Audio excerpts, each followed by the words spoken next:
Everybody here familiar with scientific notation? What does it allow you to represent? What kind of numbers? Big or small, right? Extremely big or extremely small numbers, so that you don't have to write .0000s, or you don't have to put zeros at the end of numbers. And so if you're looking at scientific notation, this is the general form of your scientific notation. Okay? And the relationship that exists is C must be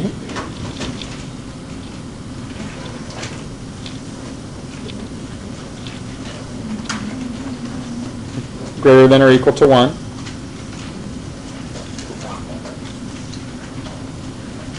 But less than 10. Okay? And so if you were to represent this in inequality notation, okay, C has to be greater than or equal to 1, but it has to be less than 10. And so this is the relationship that has to exist for the letter C. And the basic thing is there's one digit in front of the decimal. And so if you're looking at something in scientific notation,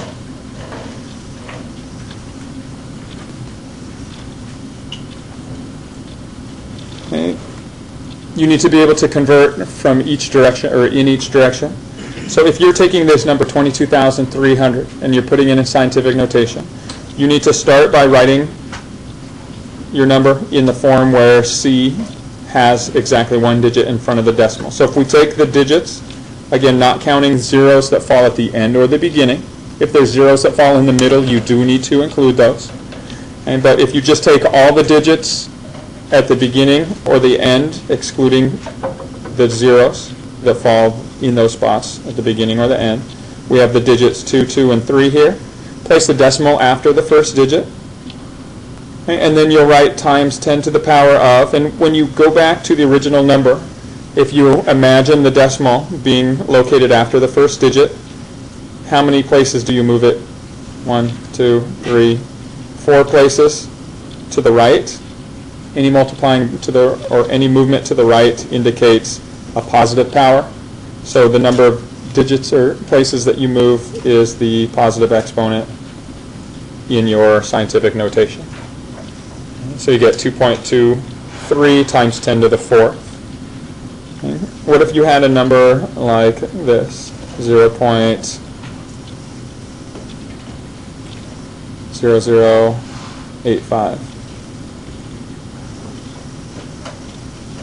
Okay. What you're going to do, again, the step-by-step is take all the digits except for the zeros that fall at the beginning or end. So here our only digits are 8 and 5. Place the decimal after the first digit. And then when you look at the original number, you look to see how many places do you have to move this decimal. 1, 2, 3. And you moved it to the left. To the left on a number line is the negative direction. So we multiply times 10 to the power of -3. And so this would be the scientific notation form of that decimal. So if you take the first one, take all the digits beside the zeros at the beginning or end. So we have 7, 2, and 9. Place the decimal after the first digit, multiply times 10 to the power of. And which direction do we move the decimal? To the left, how many? 1, 2. So it's in the -2, and that's your power. Okay. For the second example, write all the digits except for the zeros that fall at the beginning or end, in this case the end. So we have the digits 2, 6, 6, and 4. Place the decimal after the first digit, and then see how many places do you need to move the decimal. 1, 2, 3, 4 places to the right, so that's the positive direction. So +4 is the power of your exponent. Okay, are there any questions on doing that? Again, you guys should have been exposed to this before. Okay, let's look at the other direction then. And so now if you start with scientific notation, how can you rewrite it? In decimal form. Okay, so here what you'll do is this time you'll take all your digits 2, 2, 3.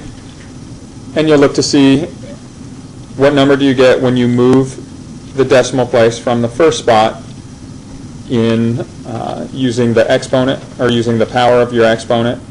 In this case, it's a positive 4, so we need to move this decimal 4 places to the right or left? To the right. So if we move 1, 2, 3, 4, you should have done this before where you make the little loops. You can fill in those loops with zeros, and so you get your number 22,300. Okay, in the negative direction, similar process. Start with your digits, 8 and 5. Again, imagine the decimal being after that first digit, and then here we're moving the decimal 3 digits in the negative direction, so 1, 2, 3. Fill in zeros where those loops are. And so 0.0085 would be the form that you'd get here. All right, so what would the number be for this first example? 9332, move the decimal 6 places, 1, 2, 3, 4, 5, 6. Fill in the zeros. So you're looking at 9,332,000. And for the second one, again, start with your digits, 4, 5. Move the decimal 1, 2, 3, 4, 5 places in the negative direction. And so you get 0.000045. Questions on doing this process?